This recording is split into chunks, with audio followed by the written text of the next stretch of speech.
Hey guys, welcome back. It's Lucid. We're jumping back into Bumble Rumble. It's turn 110. Let's see what we got. We had a big baller move this play where we were jumping in, and after several failed attempts, we were going to try again to do Mass Enslave. So let's see if it worked. We got attacked by an Ashen Angel. They killed a little shitty guy. This is not worth it for them in general. Especially when you consider the rate at which this fails. Like it gets bounced off a dome or something, or my Celestial Rainbow. Killing like a 50 gold guy and not worth. This is like 5 gems. So if you dilute the value of your mage pool enough, it's kind of okay to do. A report from the Green Sea. We got hit by a Seeking Arrow, which did nothing. Astral Window. Okay, so here is our battle with our god. So let's watch this. And I actually have another turn, so we're going to do turn 110 and 111. Okay, so we had Time Stop go off. And Natural Storm is already up. Now on this side, I don't think this is his whole army, but it's a lot of it. We've got Ember and an Eye Catcher, and then this guy with the Ring of Regen. Bunch of thick stuff, so he's like, I ain't scared. Well, I think he's got a Wraith Lord here with the Soul Vortex. Some mages in here. I'm gonna go ahead and put this on because we want to see that Mass Enslave go off. We're also going to be dropping Soul Drain. So Soul Drain is now up. Now, we'll look at him after Soul Drain. This is going to give him, like, his fatigue's already 0. So, if you have a high-powered caster like this with Soul Drain up, they can drop all sorts of shit. And he's getting ready to do Master Enslave. Now, boom. After Time Stop end, Master Enslave just immediately popped. And I think we may have even caused a rout already. Like, no, okay, he's not running. But we're very close to causing a rout. We'll go back to normal speed. But you can see we just got a huge portion of his army. This is kind of like what you wished Master Enslave was like when you cast it. Just one time and just boom. And I think a lot of these guys were... Oh no, he didn't get anti-magic up in time, so that's part of the reason we got so many. But we've got another one coming in. 3, 2, 1. Boom, there goes the next one. Yes, we will take all of that. I don't see us having gotten any tarts. We did get a Vampire Lord. Which actually, I don't really remember that. I need to go check, see if I actually did get him in the battle report. Because I know in the battle I end up getting this guy, the Wraith Lord. But so far it's not showing me getting him. It could be different RNG, because I don't know. I mean, I don't think a patch happened between now and when this thing came out, but you never know. But I am going to spam Enslave Mind, I think.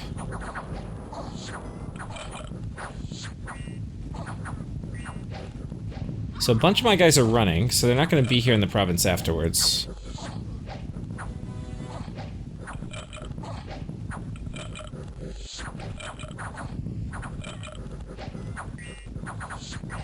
Just going to speed it up, because this Wraith Lord we just chase around all over the map. I think, yeah, he gets close and now we enslave him.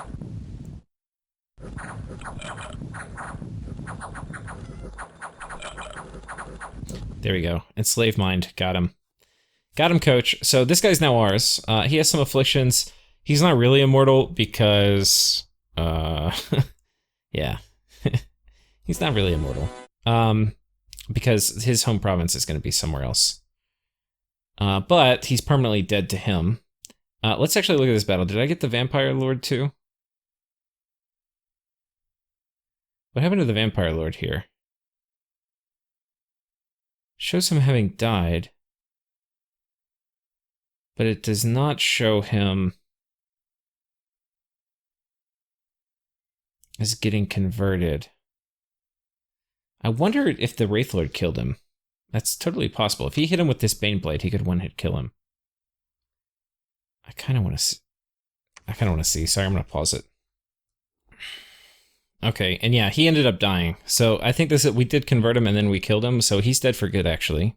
So that's kind of sweet. Anyway. So we solved that mystery, but this was pretty good for us. We got 90 dudes. We killed a Wraith Lord, which is pretty valuable. He wasted a bunch of gems. We got one of his enchantresses, which I don't really care about. We killed 3 adepts of the Silver Order. These guys are pretty expensive. We killed a few enchanters. Those guys are reasonably expensive. On the Imperial Geomancer front, there were 27, and we killed 27 of them, so they're all dead. They're pretty expensive when you add up 27 of them.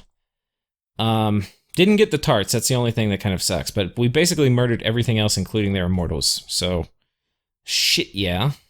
Now, there's another battle that happened here, and I'm not actually totally sure how that happened, because turns out he did...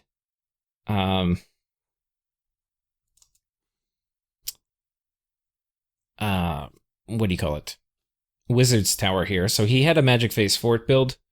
So I don't think the whole army was here, but this guy comes now. And this guy. And most of the people I recruited have kind of bailed. We've got a few of them, like this Enchantress, and this guy, and then my god. And I'm pretty sure he's out of gems. We spent all... he had 30 gems on him. They're all gone.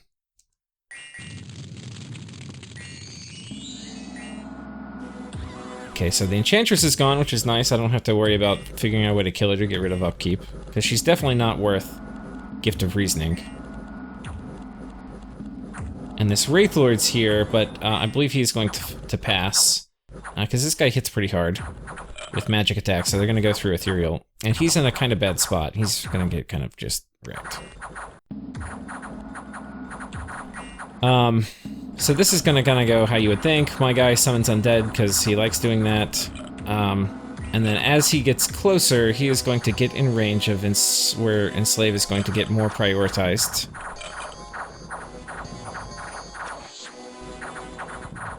I think he's paralyzed. Yeah, paralyzed for 50 turns. Now we're casting Charm. If I got Charm, that would have been the shit. Disintegrate, Enslave Mind, there we go, we finally got him. So, he has Never Healing Wounds, but otherwise, if we look at him before the combat, I think it was Earth Death.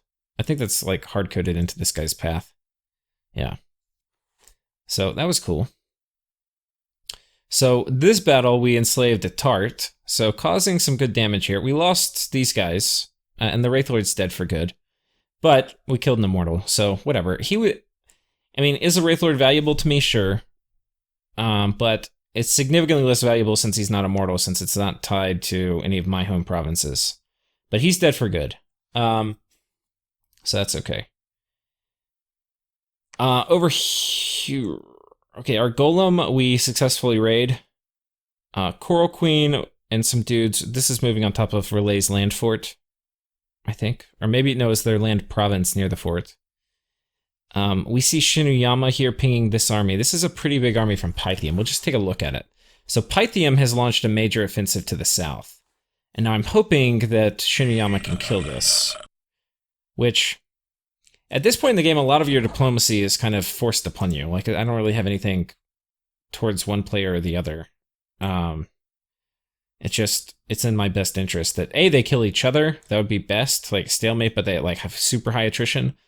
But next best would be high attrition, but in favor of Shinuyama. So anyway, but he's scouting that to see what's going on. We lost a horror, okay, wait.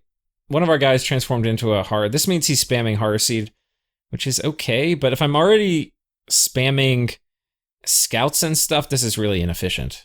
Because it takes a long time to kill. Like, it can get my guys a little horror marks, but who the fuck cares? Did we already do... Oh yeah, we did most of this. We're attacking Relay in one of their forts here. So this is the last of the Relayan forts.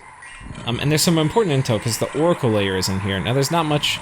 I think I did quickness on these guys. Are they quickened? Oh, no, we didn't, I guess. I thought I did.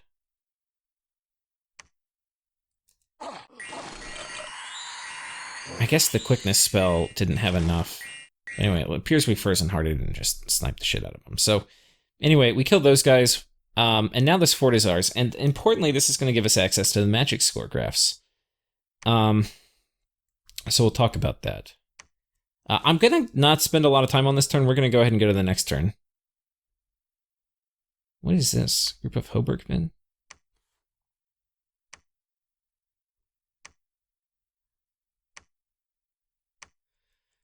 Oh, I've got a Hoburg settlement. Stealthy nature mages. Potentially could be useful. I don't really have a ton of stealthy troops. Anyway. I probably, well, I don't know.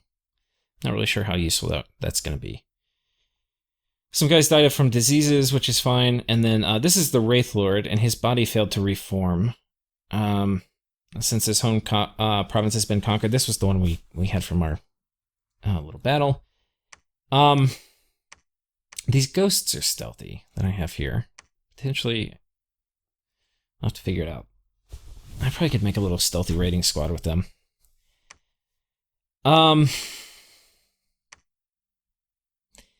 So, here you can see you put a fort up. Now, it's going to be pretty low wall integrity because we kind of sieged it. But yeah.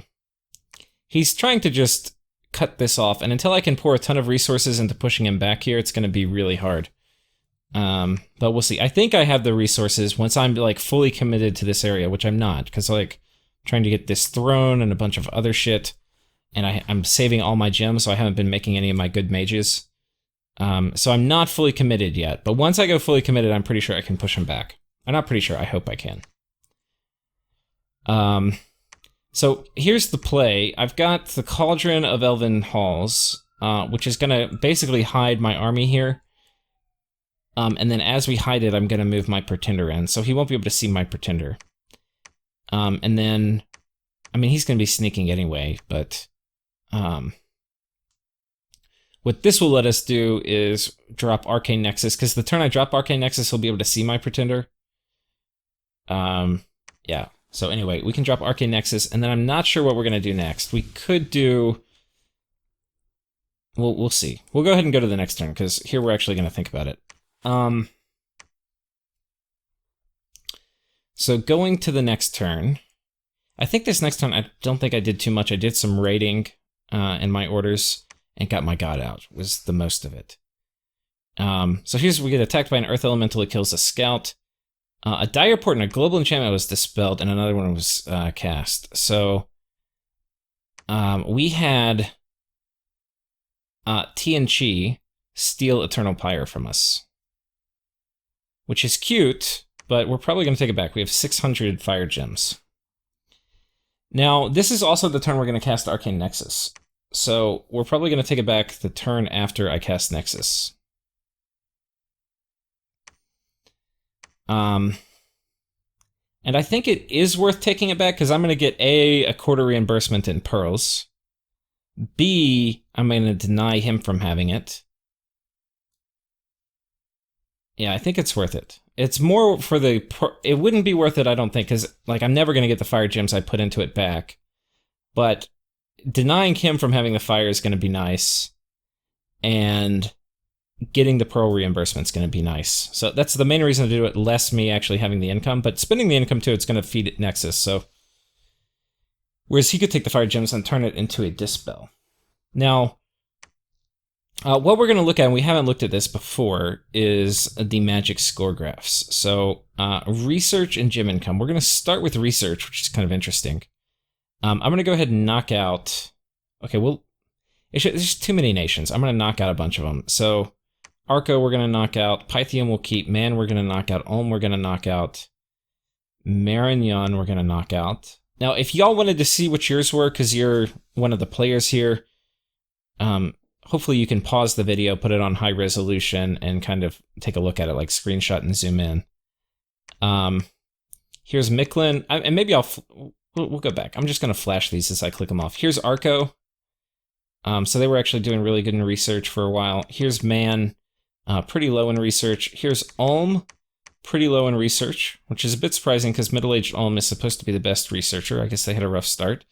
Marignon, leader in research for a while until they died to Shinuyama. Micklin, pretty good research for Micklin, not bad. Tianchi, though, was the real leader all game. They finished first. So this is Sakane, and obviously he's doing really well in this game. So we'll leave him. Agartha, pretty low the whole game. Satis, pretty low. Pangea, pretty low in research. Utgard, pretty low. Vanarus, pretty low, but you can see they kind of got it back together over here. And they finished, but they kind of only recently just finished. Bandarlog, very low. Shinuyama, here they are. And you can see they still haven't finished, but they're about to finish. So, good for them. Falegra, but this is one of the things too, like, if you're a good research nation, like, the fact that Tianchi was really fast at researching doesn't matter that much anymore. Just in the sense that, like, everybody who's left in the game is basically caught up with them, except for, I think this is Relay. Yeah. So, Relay's kind of out of the game. Anyway, there's Shinuyama, we'll leave them in. Falegra, very low. Fascia actually was kind of hanging in there for a while, and I think that's probably when they started fighting Relay, and then, yeah, it was over. Here we are, and we were actually pretty low for a lot of the game. We don't really have super efficient researchers. A lot of the mages we wanted to get were powerful, and they were slow to recruit, and all of that business. So we actually were not great. Like Vanarus was ahead of us, or no, who is this? Oh, this is Yis. Like, Yis was ahead of us for a lot of the game, in terms of research. Pelagia, they were decent. They were never, like, the leader, I don't think, but they were pretty high in research. And then once we started fighting them, we started pulling ahead. But Pelagia, no, they wouldn't have had the Oracles thing, but they might have gotten it from, like, screenshots from Relay. So anyway, these are the big players left if we get rid of Relay, because Relay is kind of out at this point. I don't think I'm missing anybody. Tianchi, Vanarus, Pythium. Oh wait, no, I've clicked off Vanarus. Here we go. There's Vanarus. So these are all the players left in terms of research. Now, the other important thing, and we're not going to go look at gym income for everybody. I'm going to keep these filters up. We're going to click on gym income, which is the other magic graph revealed by the Oracle layer. And you can see that Tianchi and I were kind of tied on gym income for a while. And then here I started really pulling away. And this is where I'm doing really, really well, like gym income. You can see here, this is me losing Eternal Pyre, and this is Tianchi gaining Eternal Pyre, so we're a little closer. But when I get Nexus up, I'm going to jump up to, like, here. So I'll be basically double everybody's income. And a lot of it's going to be in Astral, which is going to mean they can't really compete on Astral. And then if they try to Dispel, but they don't do super duper high powered Dispel, which I don't even know if they can do.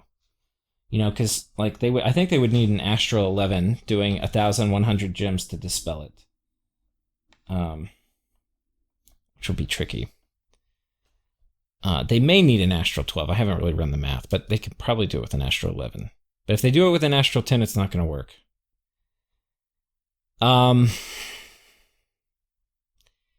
So, TNG, their gym income's been good, but it's kind of been going down, actually. So they're kind of fallen from grace a little bit. Pythium actually is doing great. I would not have expected that Pythium for the bulk of the late game has been higher than TNG. I did not expect that, but it's true. And then Vanarus, you can see they're actually gaining in gym income a lot. So I don't know if maybe they didn't finish site searching, or maybe this probably is from conquering Relay with me. So, like, here's when we're conquering Relay, and you can see it's been good for both of us. Me joining here is when Vanarus was fighting Relay alone, and it was not going well for him. And I think here, right around here, is where I joined in. And once I joined in, the tides turned, and he was no longer losing income to Relay and started gaining it quickly. And then Shinuyama has been gaining income. I don't know what this is from, because he's been mostly stagnant. This is probably a global. I don't know. I think he took Earthblood Deepwell from TNG or something. Anyway. Well, we can probably see who he took it from. No, he took something from Pythium here. Maybe Pythium had Earthblood Deepwell. And then research. Yeah, we've already looked at it. So, interesting. Me being the clear leader in gyms I think, the thing that's giving me a competitive advantage now. Okay, so here's my god.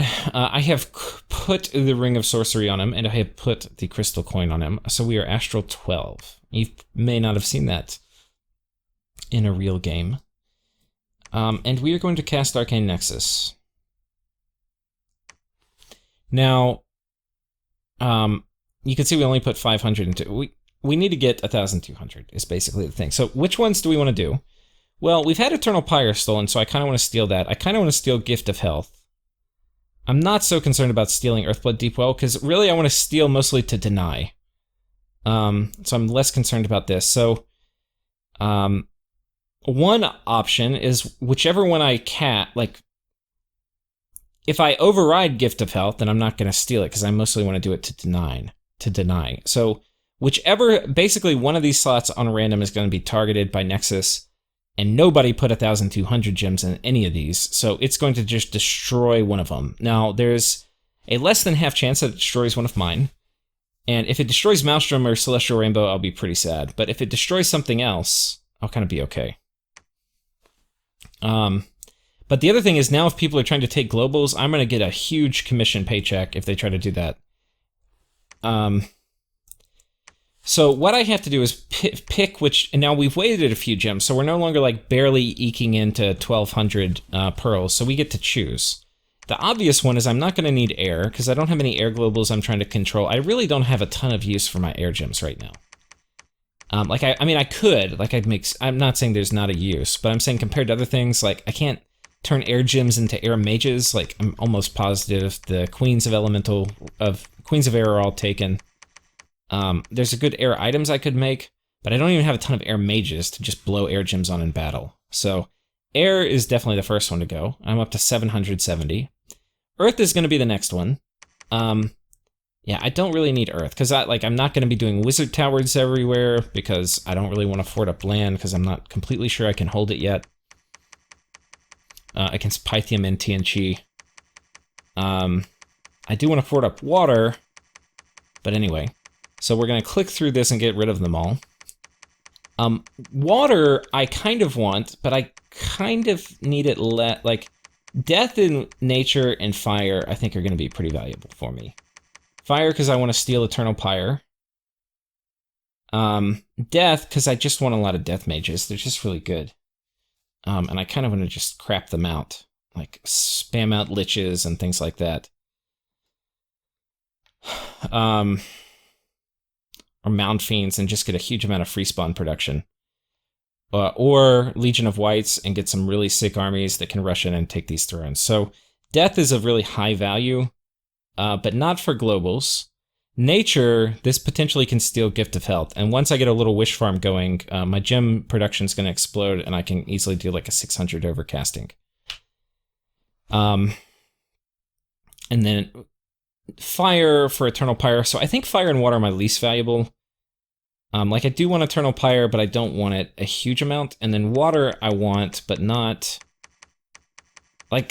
so somebody sent me last turn 130 Water Gems by accident, so presumably they were...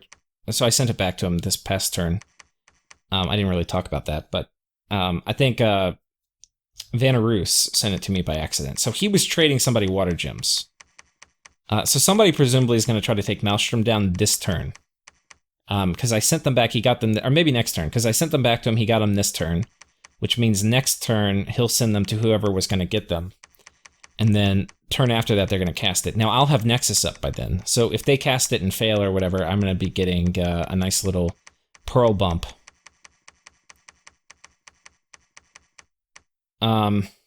Anyway. So, here we go. Now, I'm up to 1,050, and I've basically ruined my Water Gems. I think what we're going to do next is go Fire.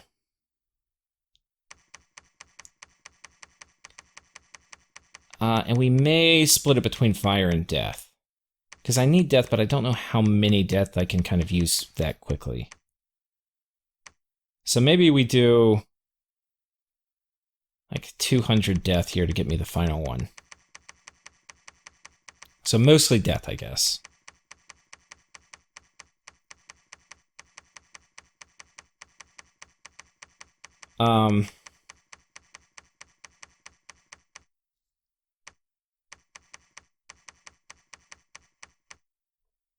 Finish it up on fire, I think, actually. So 1,200 pearls. Here we go. Arcane Nexus. We're going to do an overcasting of 1,050. So yeah, with Astro 11, they should be able to take it down.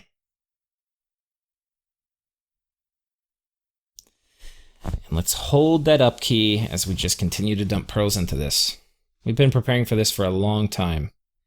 The other thing, the other problem with them putting 1,000 pearls in is it's really hard to get 1,000 pearls. Like, they may have a pretty big banks, but if they want to take it down quickly, it's going to take a while. Like, they're going to have really big banks to get 1,100 pearls, which is basically what they're going to need to take it down. Like, if they do 1,000, it's definitely not going to work.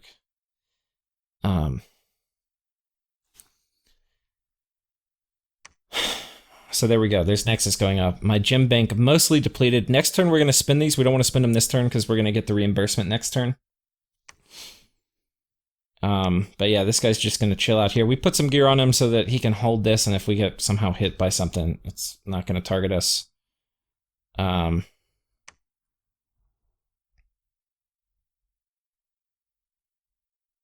yeah.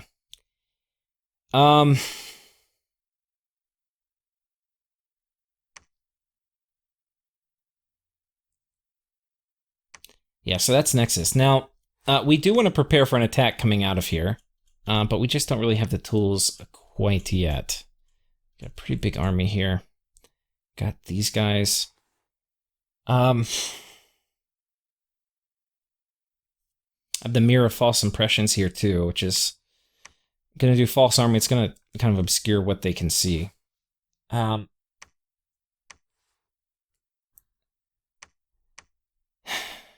Oh, he put 4 guys. What did he attack me here with? I didn't really go through all the events. Oh, he's doing an air elemental.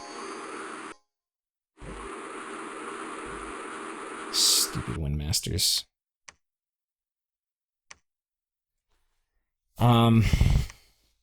He's clearly got a lot of tarts here. I really want to take these.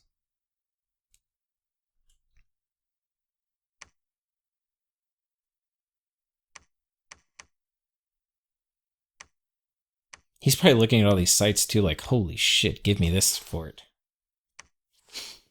But we are going to go on the offensive pretty damn soon.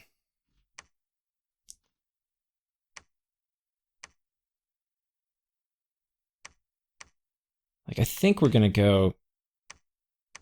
Honestly, we could probably take one of these. He's really trying to get his Dominion pushed out here, too. The other thing is my infrastructure projects, which have been going on. Let's click through these battles real quick. Oh, I think there's a huge battle, too, we're going to watch.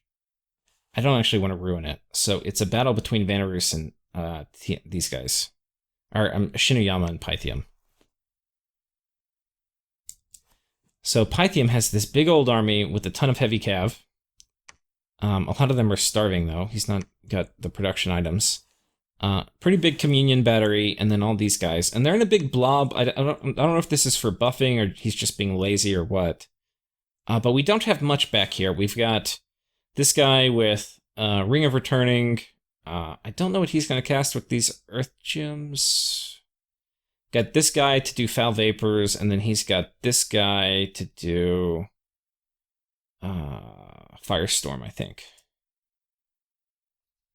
And then this looks like a bunch of PD maybe in the front. Ring of Returning on these guys. I don't know what they're going to cast. Let's see.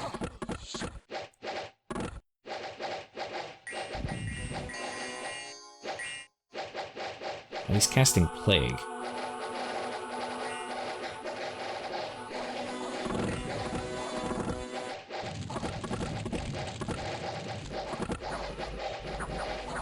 It's kind of hard to see the Plague, too, especially with, like, Foul Vapors right now.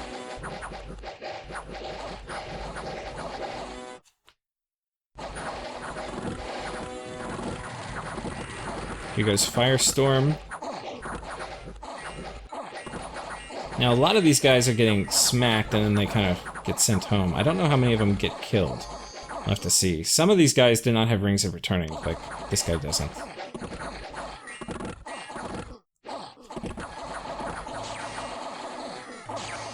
Okay, and there goes the Bakemono Sorcerer. And you see just a ton of them die from Foul Vapors. Now, they did not have Serpent's Blessing, or Strength of Gay, or Blessing, Gaia's Blessing, or whatever it is. So they had no poison resistance. So Foul Vapors really did a lot of work. If they had, God, if they had maybe dragged this battle out a little longer, oh man, it would have been so good. I don't know if, let's actually watch it again. I don't know if they got Army of Gold off, because you would think that's what this guy with the Earth Gems actually was for, like this guy. But, or not this guy. This guy.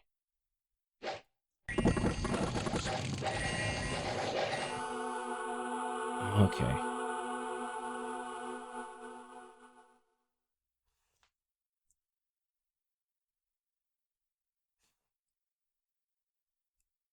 What happened to this guy?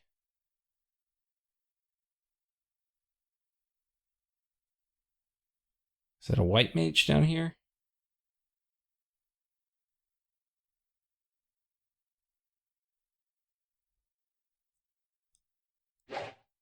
One second, we're going to investigate this. Because I think that actually would have... He might have even killed this whole army if he got this off. Okay, this is Favori, the Bakemono Sorcerer.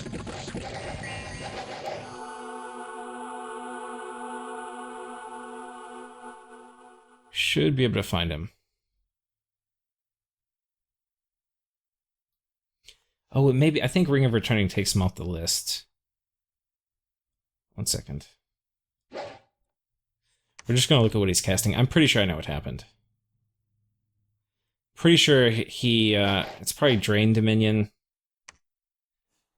Oh, no, it's in Magic Dominion. Shit.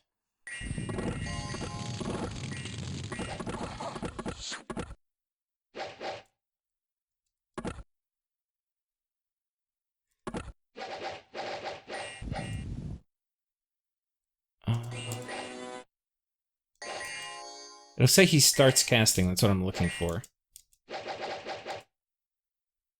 Yep, he's starting to cast Army of Lead. So let's figure out why this happened. Oh, he casted it. This is the thing, if you have Ring of Returning on your guy and you don't finish casting it, it actually isn't going to go. Sorry, we're going to skip through it one more time. I couldn't click on him because he was already kind of mid-returning. Okay, so 8 encumbrance. He's Earth 4. But it's, yeah, it's going to do HP damage, because it's going to take him 3 gems to cast. So basically it's going to be a 300 fatigue. And he's not using any more... Basically, you're going to take fatigue damage. So, yeah, this was a mistake by him. If this went off, I think he would have... He would have killed the whole army. Because this Firestorm ends up kind of murdering all his own guys. And then these guys would have held up a lot longer. And this Foul Vapors would have just killed everybody. It would have literally killed the whole army. So, that's kind of funny. But, hey, if we look at the battle report, he lost one of his Bakemono Sorcerers, so not much. And this guy didn't have any gear, and then he killed all this shit. Like, the Cap-only Mage, a Crystal Mage, a good number of Theric Communicants, and then a bunch of chaff. And then if we look at where he is on the map... hey guys, sorry, my recording clicked off. I wasn't quite sure where I was. I went and recorded like another 45 minutes, and then I realized that I ran out of hard drive space. Which happens. I've got like a 2 terabyte hard drive that I use for this, and yeah, each video takes up like 20 to 50 gigabytes until I compress it in the processing and stuff, so... it gets filled up quick if I don't keep up with all my recordings in terms of processing them. Like doing all the audio editing and stuff, so you're probably not interested in that, but I don't really know where I left off, but I know I got to this this turn, and I did the Nexus casting. So yeah, we got Nexus going up. I have mostly been sparing Nature and Fire, because Sakane has 2 spells that involve Nature and Fire, and I'm going to steal both of them. He stole Fire from me. I need to go back and figure out how many fire gems I put in it, so I know about how many to take from him. But yeah, we're going to control nature gems. I mean, we're going to control all the globals through the use of wish. And we're going to wish for gems until we have enough gems to steal whatever globals we want. And then, yeah. First are going to be Gift of Health and Eternal Pyre. I'm not sure if we're going to steal Mother Oak, and I'm not sure if we're going to steal Earthblood Deepwell, but we certainly can. I do need to think about who we're going to have cast Gift of Health. Gift of Health... This is an enchantment bonus, isn't it? Yeah. So, casting... Okay, so we'll probably do this on land, because I don't really need Mr. Hands for this. But Gift of Health, Nature 6.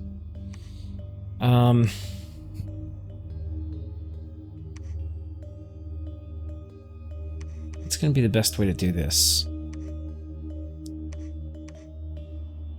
Now, she's Nature 3, which honestly... Okay. You know what we may do? I may do a Tree Lord here. I don't think all the Tree Lords have probably been cast. I'll do this next turn. Do we have Tree Lord? Oh, it's an enchantment, isn't it? And it's level 5. So she can cast it with 1 booster, so I actually want to get her ass down here. And then next turn she can cast Tree Lord here and get the bonus. Since it's an enchantment, we'll get a discount on casting it.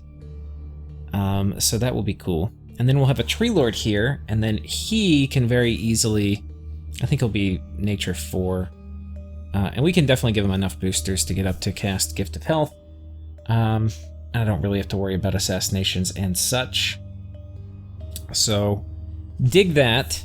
And he'll also help defend this throne, because this throne is not a throne I particularly want to lose.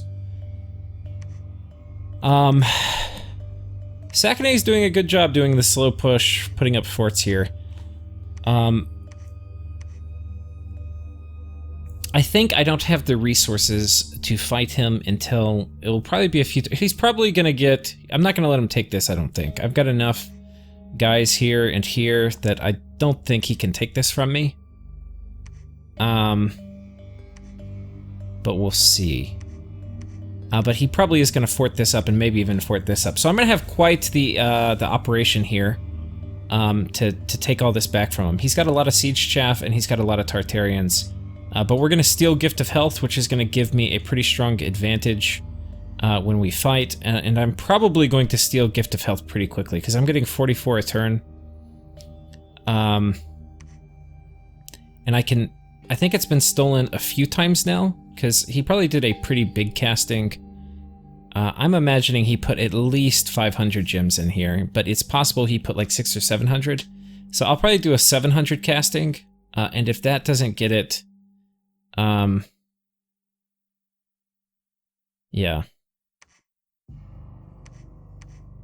I'm gonna actually pause it. I'm gonna ask the player for Pythium, because he was the previous owner, how much he put into it.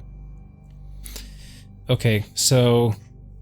yeah, anyway, I have, I've asked the player for Pythium how many he put in it. I don't know if he's gonna share with me, but hopefully he will. I think that some of the most important things going on is most of my infrastructure is kind of starting to complete. What I want to do, and I need to make sure I'm checking all these places here that are in really high income, I'm actually going to go ahead and upgrade the fort all the way. Places that are in low income, I'm really just doing it to protect...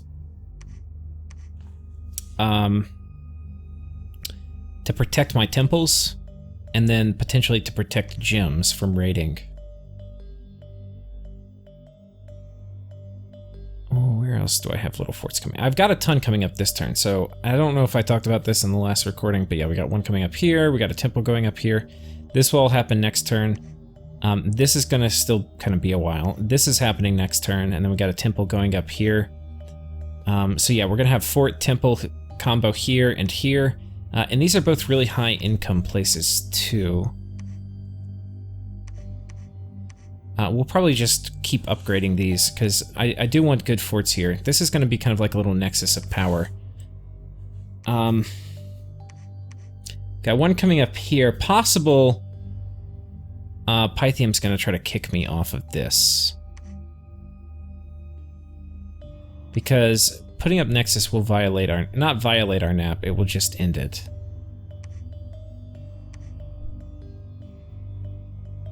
So he's probably going to send me a message next turn. Yeah, I don't know. But presumably they're going to try to dispel it.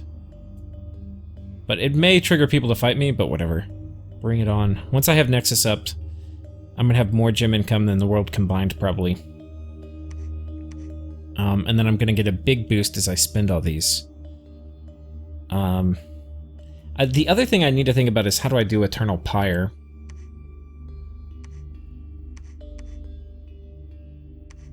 I wonder who my highest... I think my highest Fire Mage is actually my god. No, it's 3. That's not that high. It's probably Fire Lord, who I think is right here.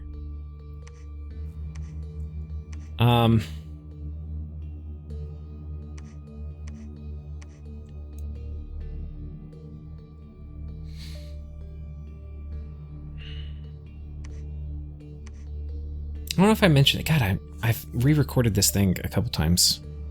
Oh yeah, I already mentioned it, I think. So he can do Eternal Pyre, I think. If we look at the cost... we need to be Fire 6. So I can put the hat on him in this, and I get to Fire 6. So he can cast it next turn.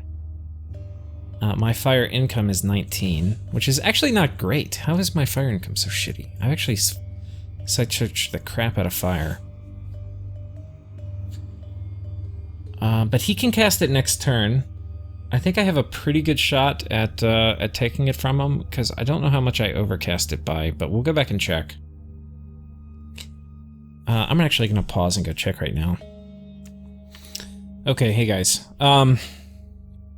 Yeah, so I went and looked it up. On turn 86 is when I cast it. So TNG had it for a while, then I stole it from him.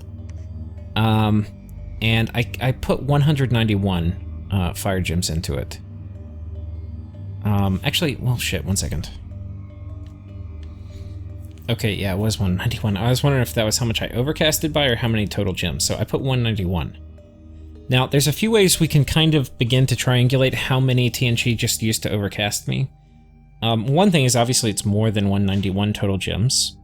The other thing we can kind of look at is I put it up on turn 86, and he has basically had turn 111 minus turn 86 to get there, to do this overcasting. So 111 minus 86, that's about 25 turns. And so if we do 25 turns times about the number of gems, let's say he had 20 gems.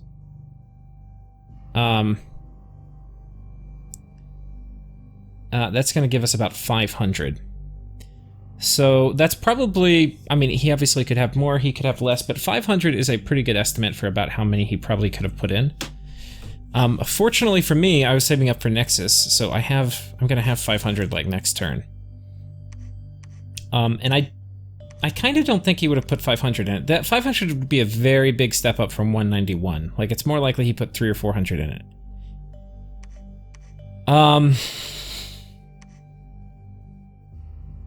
I don't know if we're going to wait much longer. I think it's probably better to go ahead and cast it. Though, as I control all the globals, it's going to bring everybody back to attack me. But again, I'm kind of okay with that.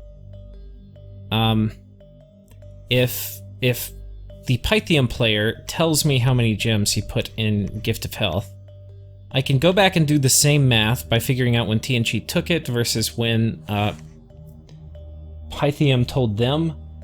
I expect TNG put way more than 500. I bet you he did 600 or something. I bet it was a very, very big Gift of Health casting. Fortunately for me, I can drop 700 in it in not very long, because my nature gem income is phenomenal. And you combine that with controlling, or once I have a wish farm up, it's going to be 60 a turn, or 65 a turn. So very quickly I'll be able to take Gift of Health. And those are going to be very, very secure. They're not going to be getting taken from me anytime soon. So, after that, I'm going to have 5 global slots. Now, the big variable, of course, is what gets taken down.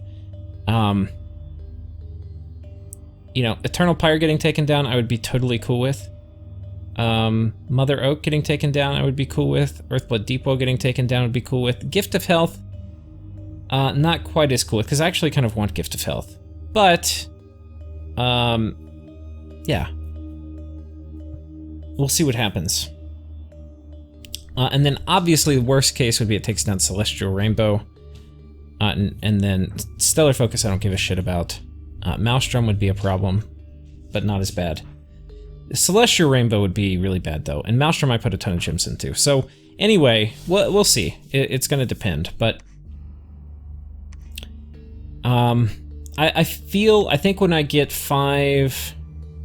I might do 1 Wish Cast, and that will be... Basically, I'll be able to do that next turn. And... Yeah. So, what that would mean is that we're going to have... another 60 gems coming in, so we're going to be right at 540, which I feel pretty confident trying to take back Eternal Pyre. But again, this is all going to be dependent. Death, I think we're just going to turn Death into liches and things like that.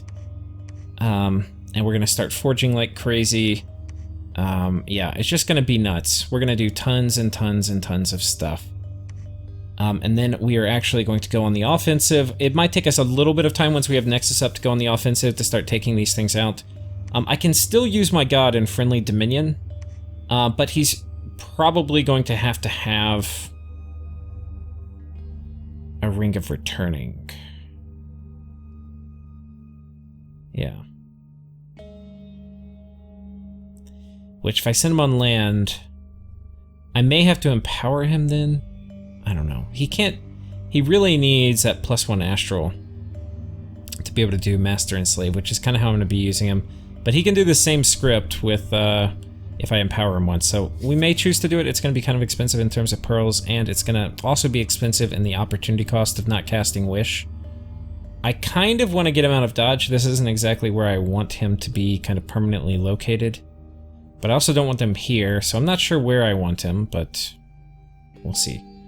This is kind of stealthy. He should not be able to see Mr. Hands here. But I'm not sure where he's gonna go. And I may keep him here. I think we're just gonna keep him here. Let's actually test it real quick. I just want to see how this works. If we pull up my test game.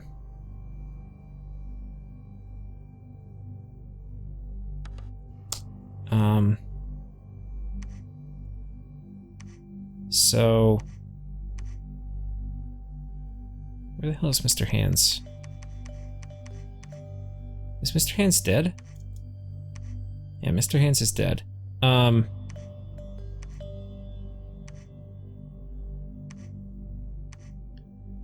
Let's go ahead and do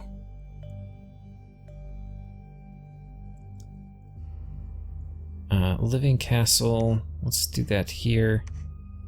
And here's Mr. Hands. Let's have him move here, and then let's have you forge the broth thing of Elven Halls. Okay. And then we have less than 75 people here, so if I put this on him, we should get the effect. And let's have him research, and have all these guys research.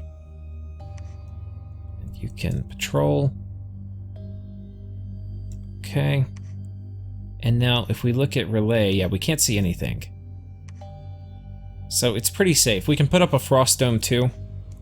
And we're probably going to keep Mr. Hands there, and that will keep him, hopefully, from getting targeted by Vengeance of the Dead, which is one of the spells I'm worried about.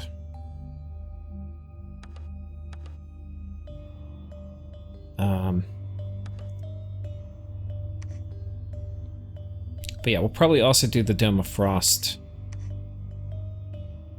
Blood economy is going pretty damn good. I think this is our next blood hunting place. I do need to get... Yeah, what are you doing, bro?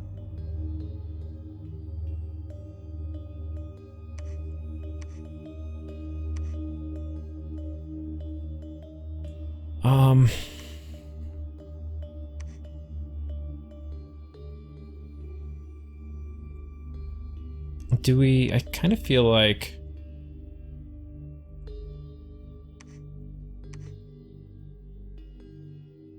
Okay, this guy's coming here. I think we can... Well...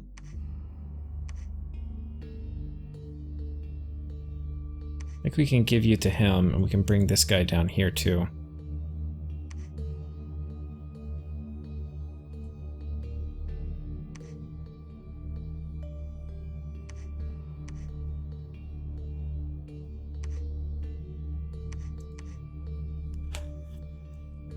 Probably gonna be somebody kind of nasty coming out. Like a Tartarian. I doubt he's gonna move like a whole army. But we how big was this stuff? Yeah, it was kind of annoying. I probably should have had people patrolling that.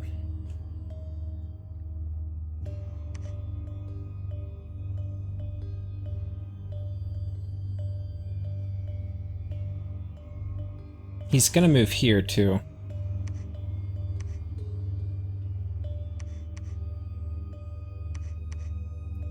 I probably actually can send... Wait, where the hell is my...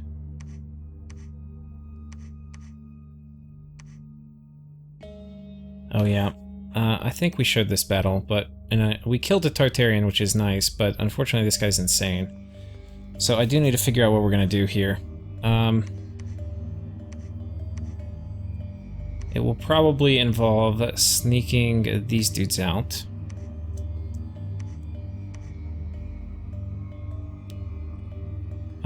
And then him...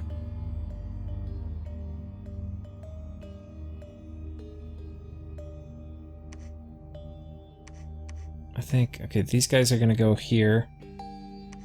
You can stay hidden. But I kind of need to...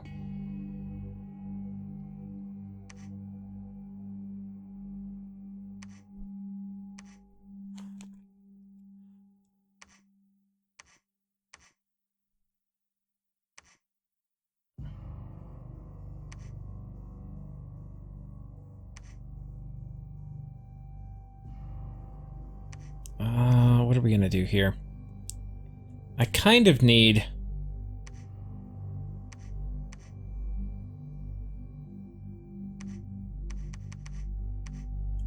Vortex of returning. How many slaves are... I need 2 more gems, so we're gonna have to alchemize some stuff. We'll give a little bit of chaff here to cover.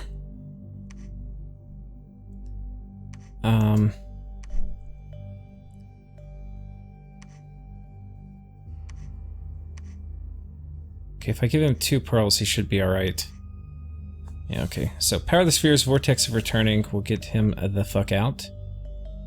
He is amphibious, just double checking. Okay, so this will take everybody home.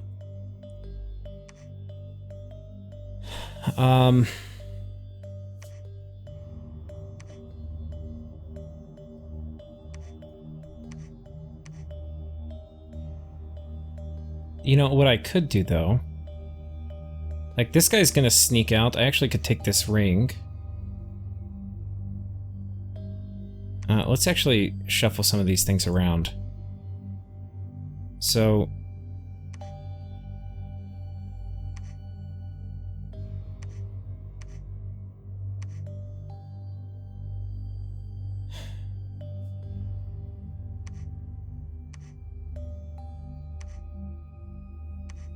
This guy actually can hang tight. Oh, he didn't have enough water gems.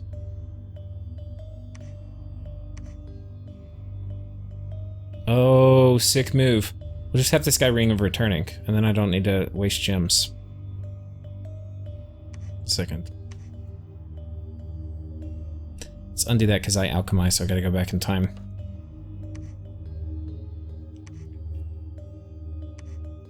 Okay. It's kind of annoying, but we will survive. So the Jedi move here is we do this again, right? And then we sneak these two guys out. But this guy, he is going to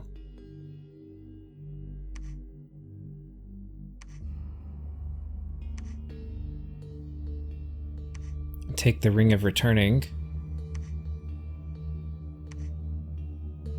And we're going to change his script.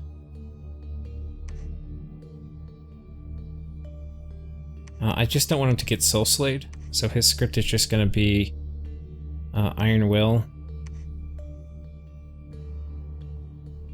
Flight. Attack closest. And yeah, he's got pretty high magic resistance, so he should be alright.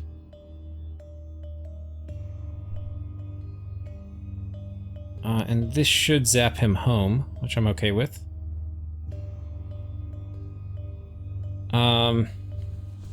So there we go. We saved some gems.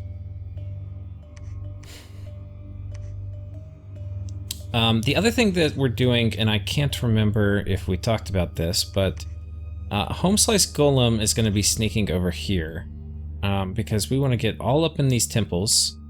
Now, ideally, and actually we may be able to do this. Can Home Slice Golem go to this temple? This is a lot of open temples.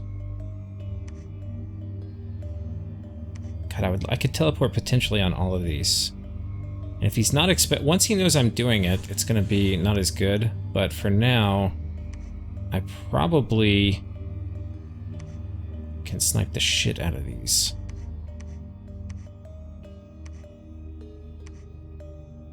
And I think I have some Rings of Returning lying around. So like, probably better to take the water bracelet, throw on a Ring of Returning.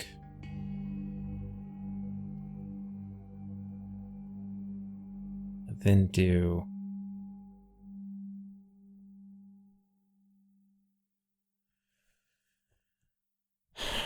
I'm not totally sure how I'm going to get these guys out.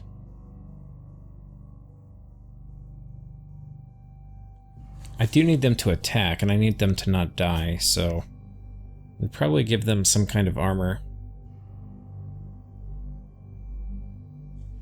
Which, honestly, I don't really have a ton of.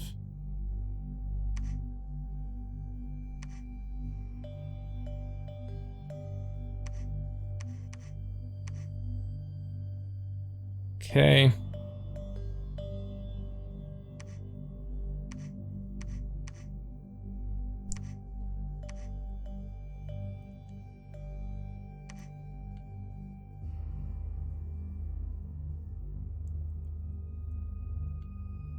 I think we're just going to spam Frozen Heart after this.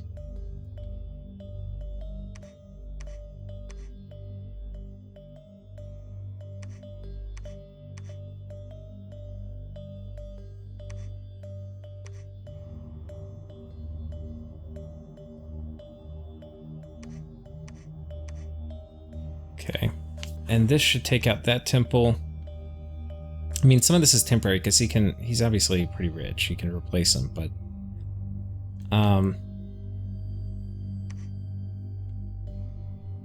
shit, I don't have enough gems. I think we're gonna have to alchemize some death gems.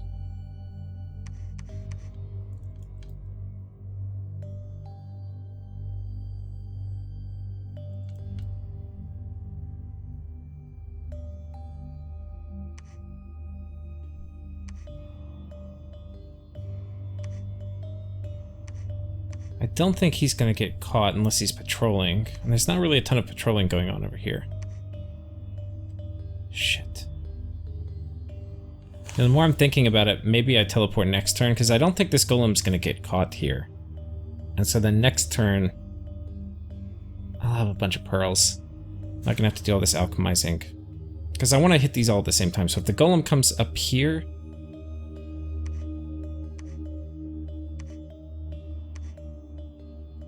Yeah, okay, we're gonna... Sorry, I gotta do it again. I'm gonna pause it, though, until I get caught back up. Okay, anyway, I'm back. I think there's a few things I might have forgot to do. But, I redid the tart escape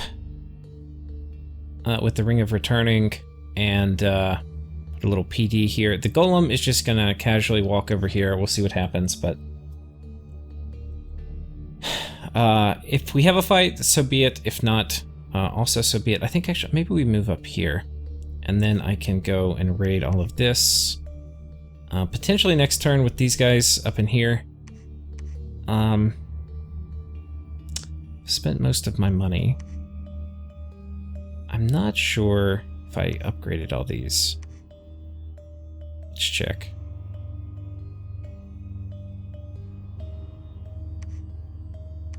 I forget where they even were.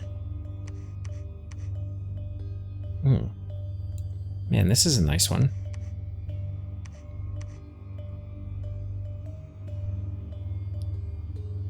Let's get this. We're gonna need siege chaff over here. We'll have you walk up here. We'll have you walk over here too.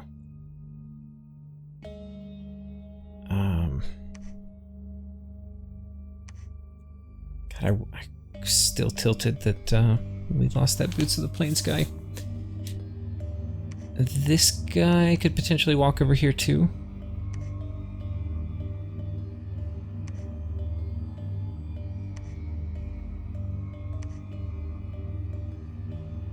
Well, he's my only astral over here. This is a pretty nice fort, and then Shiniyama loves raiding, so we'll go ahead and do this so they can't take it in one turn. This also isn't bad. Look at this Dominion pressure, guys. Holy shit. My Dominion strength is 15.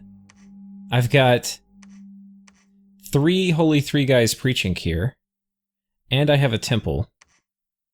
Just nuts. Okay, fortunately we can build a temple here. I think we're gonna have you upgrade the... Oh, we don't have enough money. Holy shit, okay, we spent all our gold. Mission accomplished.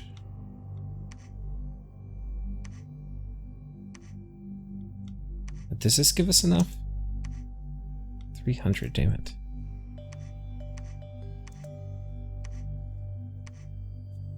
Gotta be kidding me.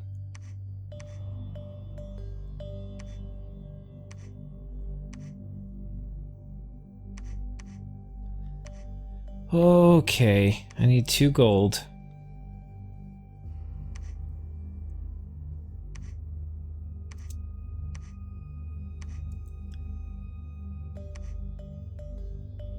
Yeah, actually we have probably a couple more turns of just pouring stuff into forting up. But taking out a lot of these temples is going to help. God, there's so many unforted temples. There's 1, 2, 3, 4, 5, 6, 7. And then 8. Wait. 1, 2, 3, 4, 5, 6, 7, 8, 9, 10. There's 10 I can see. Yeah, we're gonna murder those.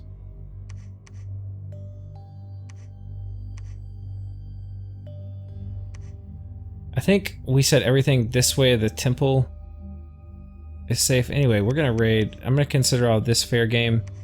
This is obviously too far to the left, I think. But yeah, we're gonna murder all of that shit.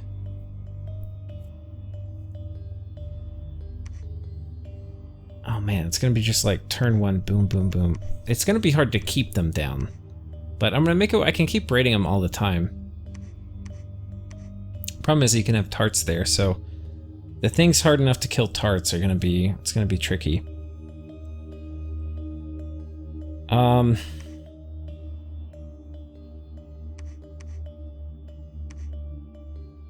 we're upgrading this. Things appear to be just fine. Preaching, I don't really know where I need this guy. We definitely don't need him here.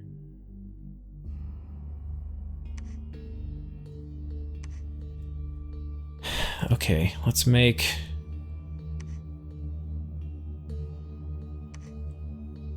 bracelet. Now, what the hell is this guy gonna do?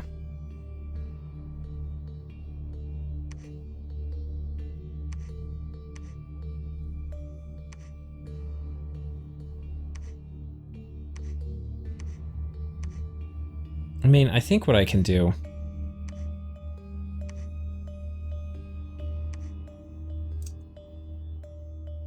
is I can have this guy just pop out and make a water elemental.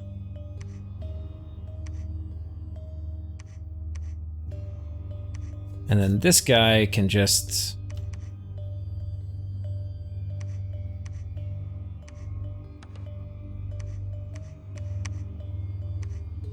spam out Iron Warriors or something.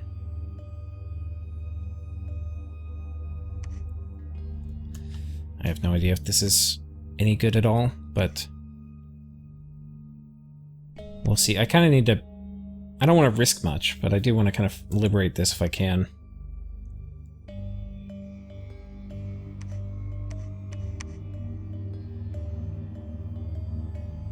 Okay, we're moving here. You know, if I can take a bunch of these back, I can potentially start forting up in here too.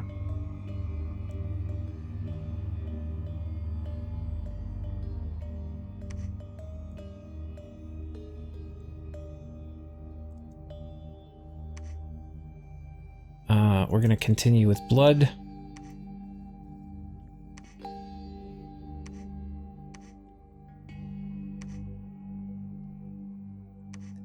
Okay, we have a ton of blood slaves. This blood hunting operation is not saturated. We'll patrol here.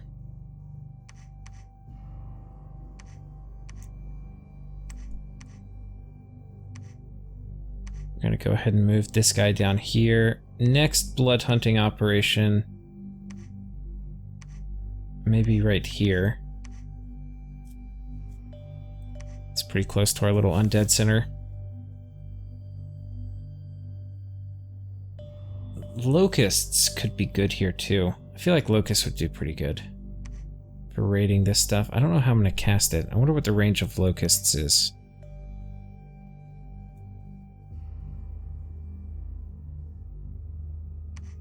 4 provinces. If I make the blood booster, it could be 5. So like from here, it would be 1, 2, 3, 4, 5. We could hit that. Like hitting that with Locust next turn would not be bad. The question is, could I get somebody here? Like if I put Boots of Quickness on this guy, he could probably make it, I bet. Yep. Well, okay. So let's change plans. You blood hunt. Whoops. You, who are going to go down there, you can hang tight. You're actually just going to fly over here. And to accommodate casting this, let's go ahead and take a look.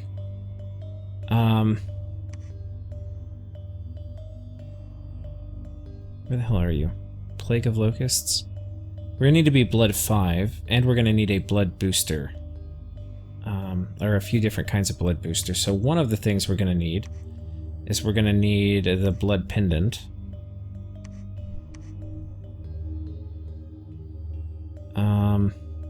And then we're gonna need... Yeah, we're actually gonna need a few things.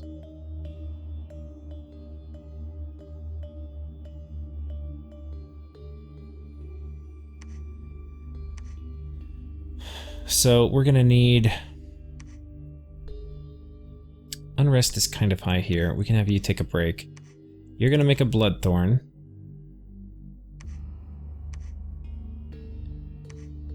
Our Unrest is still kind of high. We'll have you make a... you can go ahead and make the Blood Pendant.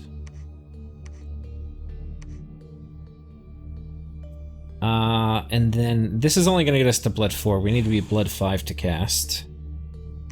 So, do I have a...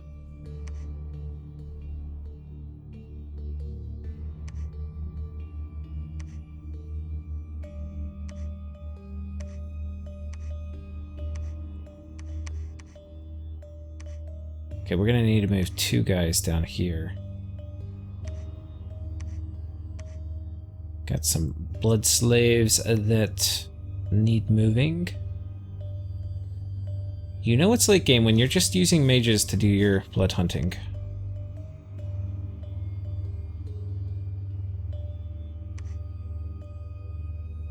I guess we'll use this guy, why not?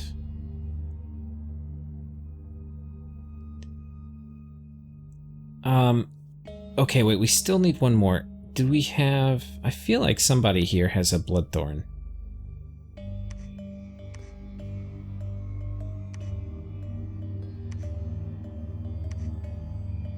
We're gonna need to send somebody to pick up blood slaves here too.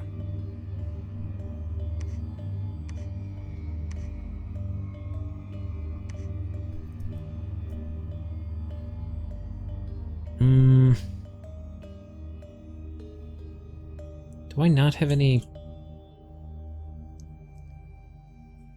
Well, we're gonna need... How am I gonna do this? We need to make it this turn. So I need sorcery boosters and a Bloodthorn. I really need... If I find... I know I have a sorcery booster, but I'm not super sure about a Bloodthorn. It's gonna take forever.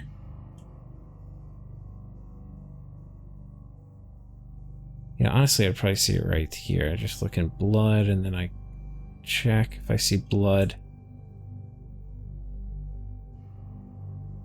No. Blood 4 on my god.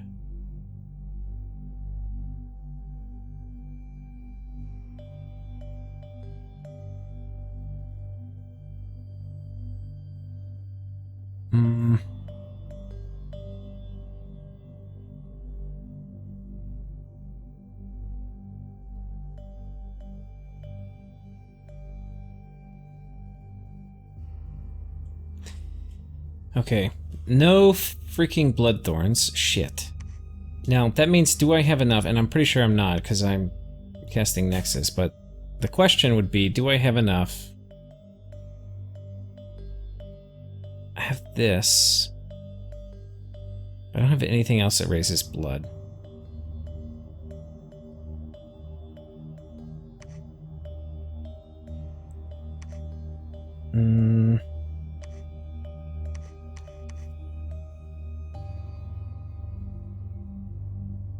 Well, I guess one booster plus like a Ring of Sorcery or something, I could cast it, and that'll be nice. Plague Locusts are pretty good raiders. Kind of doing a lot just to get Plague Locusts out, which, I mean, they're not phenomenal, but... we can hit that.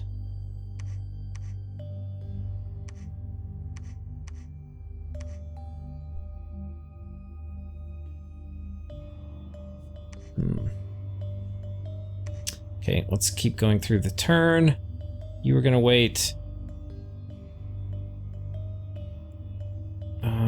Don't know what we need to forge here. Might be good to have one of these in the bank. Let's go ahead and drop this Shade Mail off. We can wait. Don't know what this guy's gonna do. Can wait.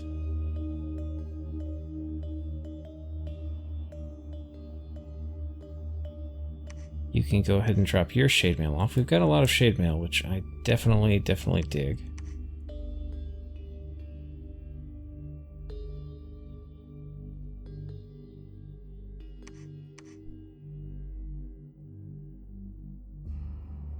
Just have this guy do like... I mean, I'm trying to kill him off. He is pretty much worthless. Okay, well, you're damn near done. I think I can make the Atlantean thing for one. Can I make it for one? No, I can make it for 2. Okay, we'll have you wait 1 turn.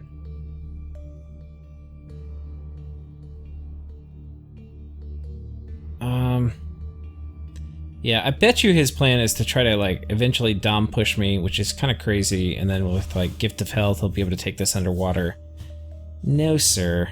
Not gonna happen. Go ahead and move these guys. We're gonna need all the siege chaff we can get.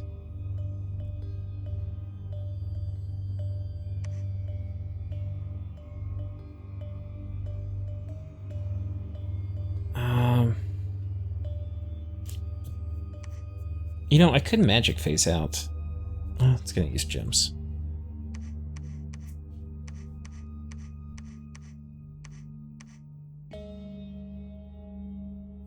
Yeah, once we start having a tart army of our own, things gonna be different. Okay, we don't really have gems. You're just hanging out. I don't know if we covered it, but yeah, we're not cracking this fort at all. It is completely unharmed, even though we've got 480 siege strength, and that's because he's got just a pile of dudes inside. They are probably going to starve out reasonably quickly, because they're not going to be able to draw supplies while they're under siege. They'll have supplies stored, but 1,500 is not going to be much for how many dudes he has inside, so they're actually going to starve out reasonably quickly. Oh, here's a Bloodthorn. Damn it. Well, we can actually get this blood... Oh, wait. 19 siege. I was going to say we could get this Bloodthorn off. I do want to think about, well...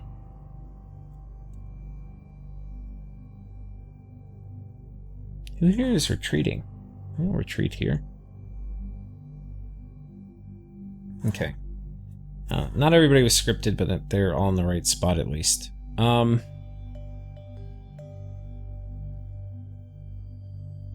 This is not a high value use of my golem, I don't think.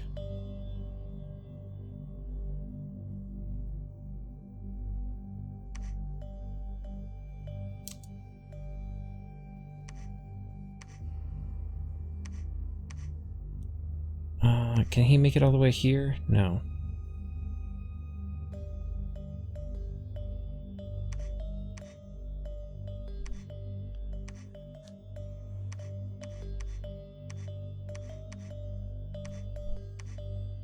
I got so many forts coming out, guys. Holy shit.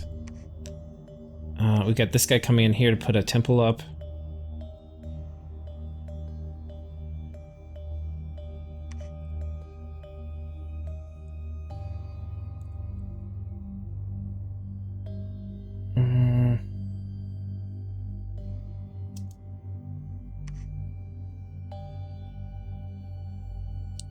We're almost done. I think I've been through everybody.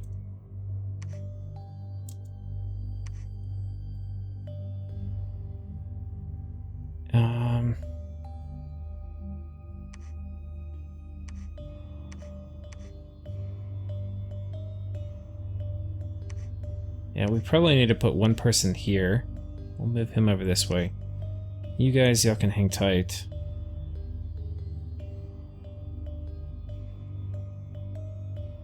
Not sure what we're gonna do with this guy.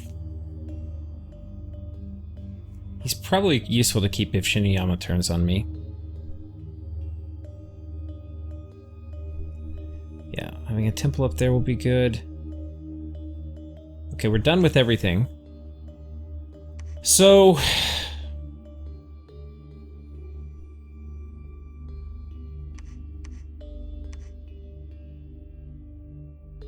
I'm feeling pretty good about this. Well, not about moving this guy in here. If he moves a bunch of shit in... Could Foul Vapor it. I think we're gonna need more of these... Jade Sorceresses.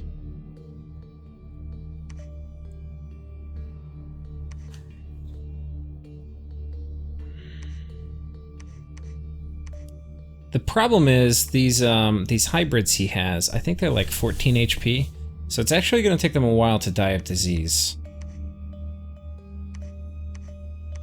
And I don't want to sit on that this long. Not sure what I'm going to do though. He's not doing assassinations. He's basically just staling, but he's staling with a bajillion troops inside this throne.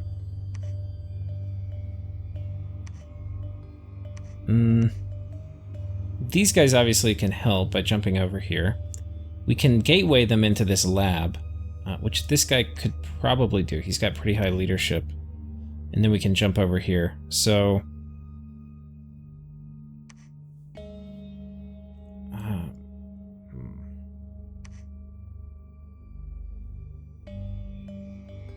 yeah, I think we'll just walk, save some gems.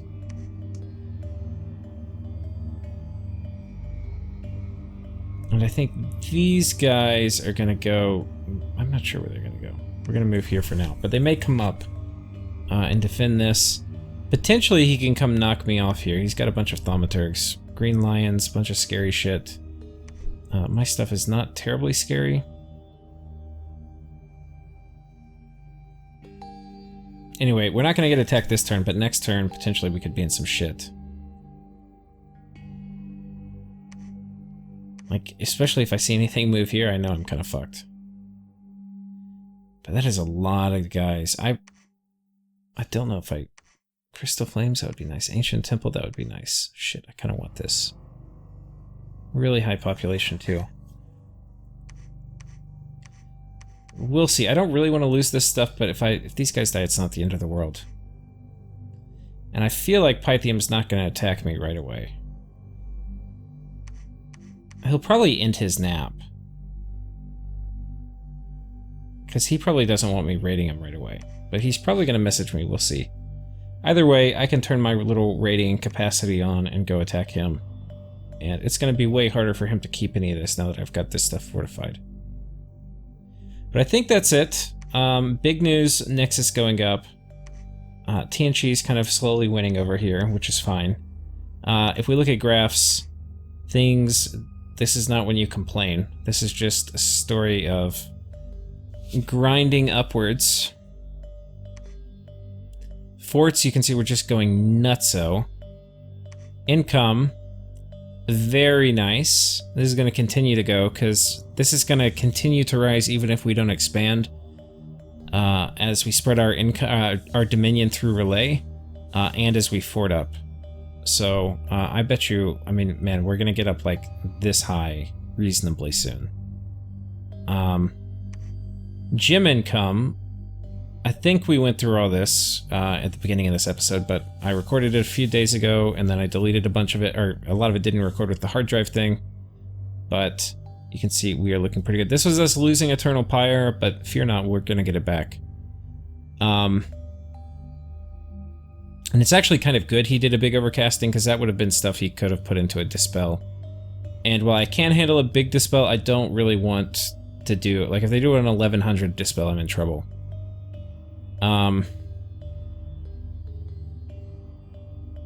Yeah. Which, honestly, they may do. Like, they probably figured out that the max I could do is 12, and I probably put 12 in it. But... it's really hard to get 1100 because you have to have saved a shit ton. And it's going to take them a long time to save that. So, yeah, meanwhile, I'm just going to be driving my Wish Factory, and things I'm not spending in Wish. I might get a few golems, but I'm probably going to bank up still a fair amount of pearls, even running Wish. Wish spam. Research. Yeah, we've already been through that. Dominion. This is the other important graph for me. Going up. I may do Vengeful Water. I think, like, ideal case for me is I take down somebody else's... Well, we'll see. It doesn't matter which one I take down. But Vengeful Water, I think, is going to be super clutch with my Dominion strength. What it's going to also do... Yeah, once I finish forting up, basically Vanarus isn't going to be able to hold a lot of this. It's probably going to make me an unfriendly neighbor to Vanarus. Because I don't think he has quite the Dominion put... What? Can he blood... He might be able to blood sack. I don't think he can.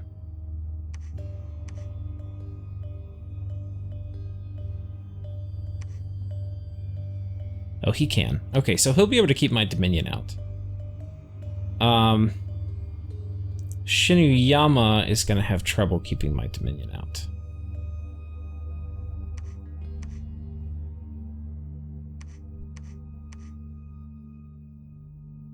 We will see. But it's only just starting, because once we fill this lake up, it's going to be on another level. And then if I ever fill this land up, it's going to be on another level. But that's going to be dependent on me being able to drive into TNG's Heartland, which I think I can do. Thing is, I need to be able to eat flames from the sky. And murdering winter, which would be a little tough. I think, honestly, with Legion of Whites, which I can spam out, this is going to be the shit, because, and I've actually got some whites over here. So these are basically what you get. But this cold resistance is going to make them immune to murdering winter, and the protection is going to render them heavily resistant to flames from the sky. So flames from the sky does 14 AP damage. So this is going to consider it I think that's right. One second, let me check.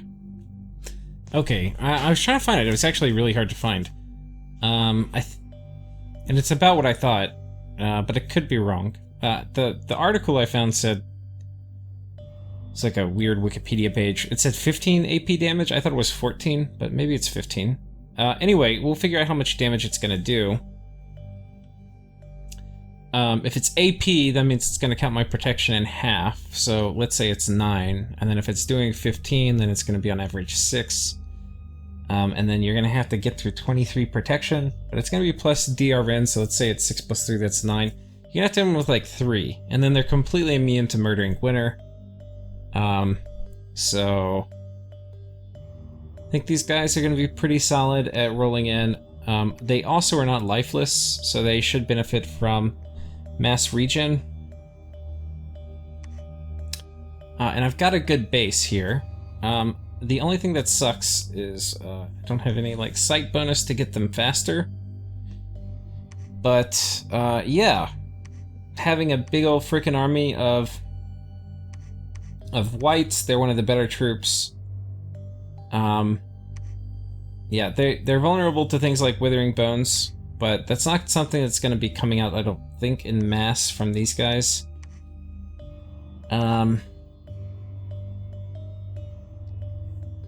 But yeah, maybe having, and like the other thing I can do with Withering Bones is if I mix them in with something else, like potentially I have a line of these guys and then a line of whites.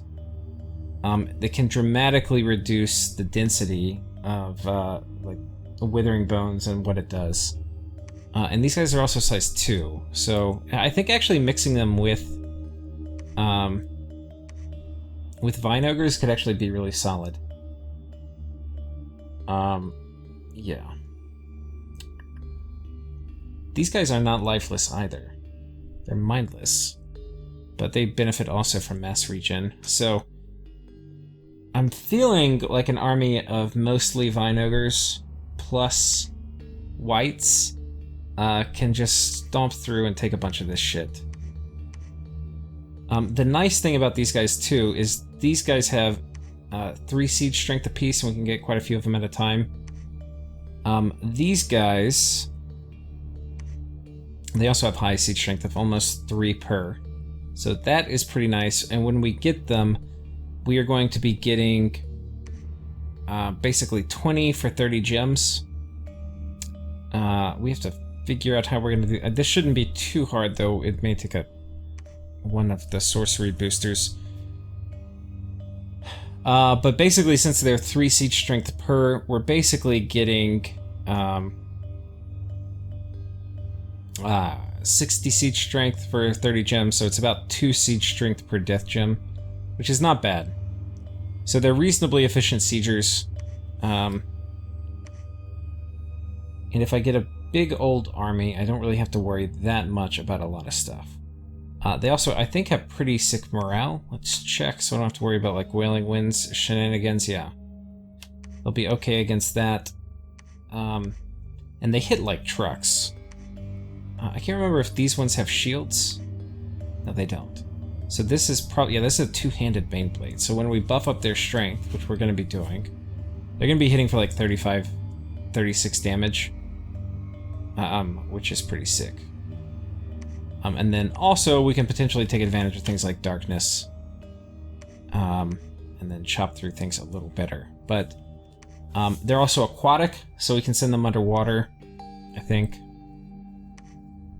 Yeah. So we can basically roll up in here and like we could potentially pin them in a fort, take one of them. I don't know how we're gonna take it. Like, we'll do a one-turn pop. I don't think we're going to be able to. 1,000 is just a little too much. But maybe. Because, like, the siege strength we have here is 500. It's possible. I think we can. It'll be tricky. We're going to need to mass up a little bit more. But I think it's possible. And these guys will chop the shit out of Tartarians. Like, you're not going to thug a shit ton of Banes with the Tartarian, especially if we get, man, if we get weapons of sharpness on them, it's just good game. Magic weapons, you know, like I said, with the strength buff, it's just gonna be phenomenal damage. Yeah. Cold resistant too, so dropping things like murdering, Grip of Winter, they're not gonna care about. Pretty good. Yeah, we're gonna crap them out. We're basically here, we're gonna be making whites. I'm sorry. Liches, and then my liches are probably gonna be casting it. Where the hell did my... We should be moving a lich over here. Don't I have a lich? Okay, I have a lich here, but you're not really needed here anymore.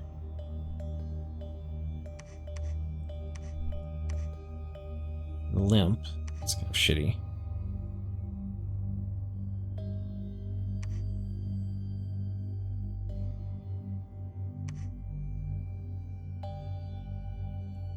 Shitty map move. Oh yeah, we gotta put this, let's...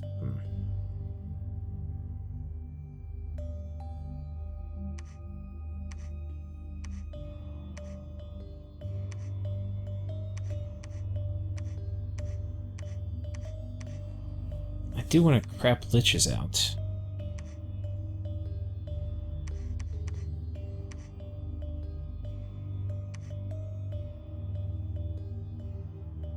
Well,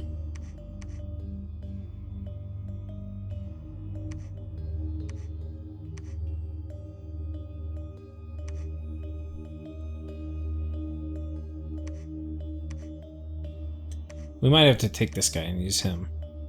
Because I want to make a lich next turn. This also is not a bad place to blood hunt, so we might blood hunt this.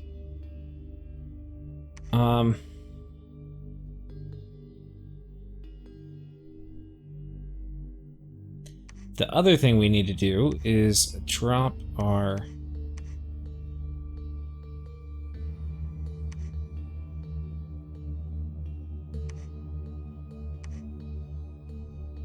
We don't have a lab here. We have a... Did we do this? Okay, we did that.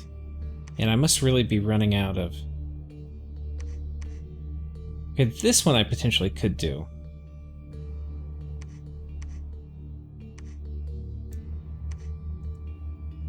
Record of Creation. I guess I could do it here too. Here we could do it. Okay, I've got a few places left I can Record of Creation.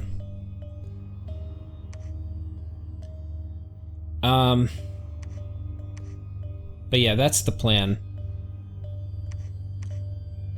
And maybe I do like 20-something Green Lions. Let's take a look at the Green Lions real quick. Fire resistant. They're not cold resistant.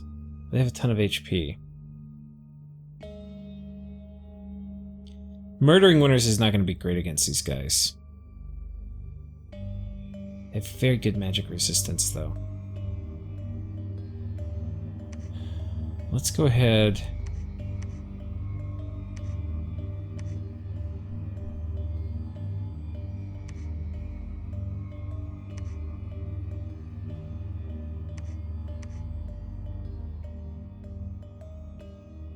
Do I have a water lens?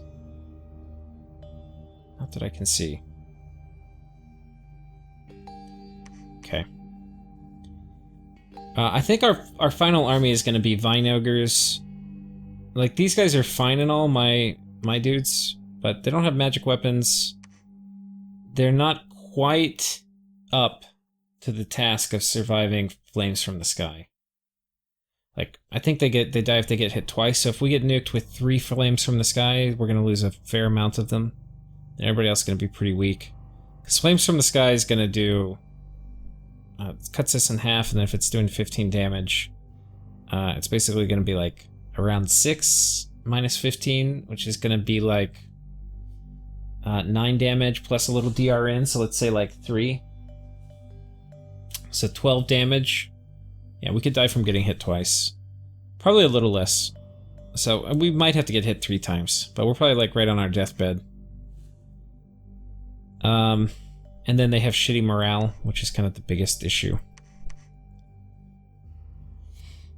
But we can wish for the horror harmonica, and then that will be a very, very useful tool that we can use to kind of do all sorts of shenanigans. I might want to think, is protection from Greyon? I wonder if that's still available.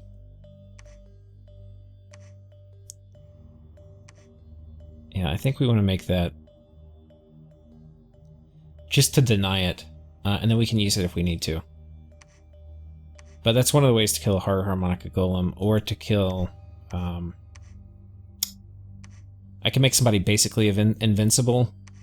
I don't think I've profited anybody, have I? No. So... I can make somebody... If I profit somebody, they become immune to enslave and charm.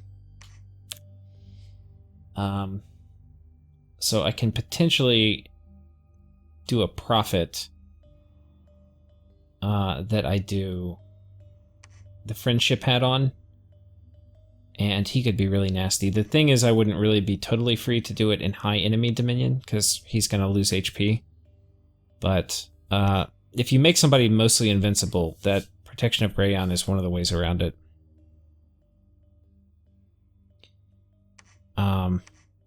And it's very hard to make an invincible SC, but Friendship Hat is kind of a way to do it.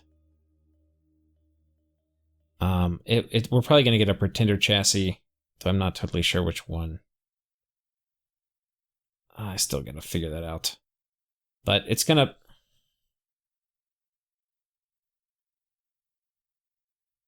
I'm not sure what it's going to be. It might run around with my army with the Friendship Hat and the Gatestone. And then I could also have it just jump wherever it wants to. We'll see. We'll see. But yeah, there's a good chance. Having high in nature, too, I think would make the charm better. So that would actually be kind of hilarious if I get like a... We'll see. We'll see. But I potentially could empower him and then do, like, wish for magical power. That would be pretty tricky unless he started off with Astral. So I gotta see what I'm gonna do. But I think that's it, guys. Thanks for watching. I'll see y'all next time.